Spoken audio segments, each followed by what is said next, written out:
Been called a surrogate at a time or two in that campaign, and I did not have communications with the Russians.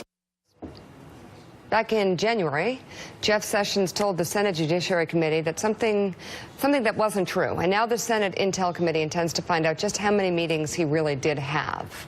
Joining us from Capitol Hill, member of the Judiciary Committee, Democratic Senator Richard Blumenthal of Connecticut. Very good to have you on the show, sir. Thank you. I know you're going to be in the audience today. I'm going to actually turn it over to Michael Schmidt, who's really onto something with Adam Schiff in the last interview. Michael, take it from here.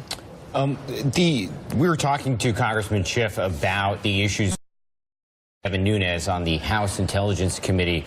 What issues in terms of the Republicans and their cooperation on this investigation would be an issue that the Democrats would say this is a breaking point and we're not going to continue working with you on this? For one thing, the refusal to issue subpoenas. My view is that subpoenas should be issued right away for all of the tapes that may exist, even to establish that they don't exist. Subpoenas should be issued right away and to preserve their existence. And I want a commitment from Jeff Sessions that he will not oppose those subpoenas on behalf of the president through the Justice Department. I also want a commitment from Jeff Sessions that he will resign if the President of the United States fires Bob Mueller. I think that it's a matter of fundamental conscience. The Republicans on the committee should cooperate in defending Bob Mueller. This investigation under the special prosecutor should be bipartisan. I called for it some months ago, and it is key to uncovering the truth. Do you think that if Mueller were to be fired, the Republicans would go along with appointing an independent counsel? Do you think that would create the political will to do that? I would predict, although nothing is certain, that there will be a firestorm, much like there was in the wake of the Saturday Night Massacre in the Watergate era, and that we will see legislation. And I know in the Senate, I can't speak for the House, there would be sufficient support, I believe, for some kind of independent counsel, probably through a three-judge court, maybe limited to this investigation, but some kind of special counsel. And I think it would be Bob Mueller. There's nobody better qualified in the whole country in terms of his involvement as a United States attorney, as head of the FBI, a person of unquestionable integrity, and this attack on him to undermine his credibility, the smear campaign being conducted, is unconscionable. Yeah. I want Jeff Sessions to denounce it. Harold, then Steve. Harold? Harold Ford, good morning, Senator Blumenthal. You've said that you believe that Attorney General Sessions is emerging as the key figure in this investigation. Building on Michael's questions, explain to all of us and to the public, if he were to have had 1, 2, or 3 meetings with the Russian ambassador, what is the implication or the seriousness of that in your mind and the minds of some of your colleagues on the committee?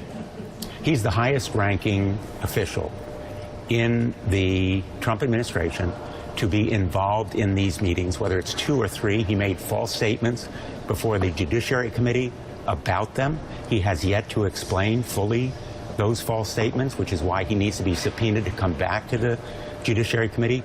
And, of course, his participation in the Comey firing as part of this charade, seemingly a cover-up where Rod Rosenstein and he both endorsed this theory that Comey was being dismissed because of the ineffectiveness of his leadership. And then the president and they, presumably knowing all along the reason was the Russian investigation. Steve Ratner. Senator, we talked about the question of whether Sessions had 2 or 3 meetings with the Russians. I assume you're going to talk to him today about what he said to Comey when Comey said he didn't want to be alone with the president anymore. What else is on your list of things that you really want to try to get to the bottom of, recognizing that he may well exercise executive privilege on some of the conversations between him and the president, at least?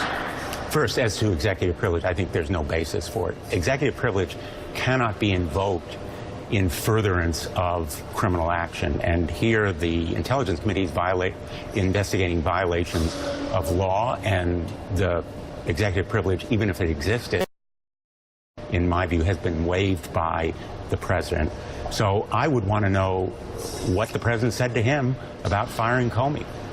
What gave him the reason to think that this cover letter that he wrote for the Rosenstein memorandum, referring to ineffective leadership had any basis in fact, and was in fact really part of a attempted cover-up of the real reason, which was the Russian investigation. The reason it's key is, as you well know, and you've talked about extensively on the show, the Russian interference in this election and Trump campaign collusion with it has led to this unfolding obstruction of justice that is occurring right before our eyes in real time.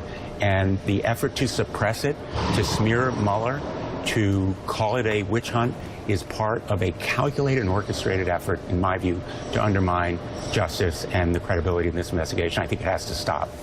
Senator